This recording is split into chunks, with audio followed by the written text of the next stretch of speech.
Hi everyone, welcome back to my channel. వర్షాలకి మనం బయటికెళ్ళి ఏం తెచ్చుకోలేం కాబట్టి ఇంట్లోనే వేడివేడిగా ఏమైనా తినాలనిపించింది. అందుకే పొటాటోస్తో ఫ్రెంచ్ ఫ్రైస్ చేస్తున్నాను. ఆ ప్రాసెస్ స్టార్ట్ చేసుకుందాం. నేను ఇక్కడ 3 పొటాటోస్ తీసుకొని పీల్ తీసేసుకొని ఇలా ఫ్రెంచ్ ఫ్రైస్ కావాల్సిన సైజ్ కట్ చేసుకోవాలి.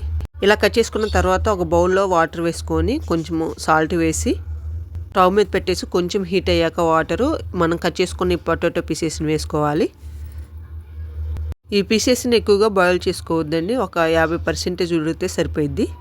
ఇలా ఉడికిన పొటాటో పీసెస్ని సపరేట్ బౌల్లో వేసుకోవాలి. కొంచెం కూడా వాటర్ లేకుండా పూర్తిగా నీళ్ళన్నీ వంపేసుకోవాలి. ఇలా మొత్తము బౌల్లో వేసుకున్న తర్వాత ఇలా టిష్యూతో మొత్తం క్లీన్ చేసుకోవాలి. పొటాటో పీసెస్ తడిగా ఉంటే మనము కార్న్ఫ్లోర్ వేసినప్పుడు ఎక్కువగా పీల్ చేసుకుంటుందండి. అందుకని కొంచెం కూడా తడి లేకుండా మొత్తము టిష్యూతో క్లీన్ చేసుకోవాలి.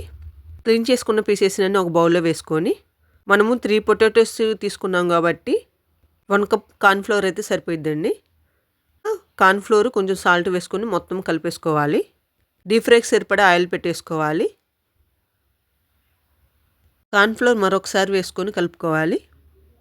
స్పైసీ తగ్గట్టు రెడ్ చిల్లీ పౌడర్ వేసుకోవాలి. 1 టేబుల్ స్పూన్ గరం మసాలా వేసుకొని మరలా మొత్తం కలిపేసుకోవాలి.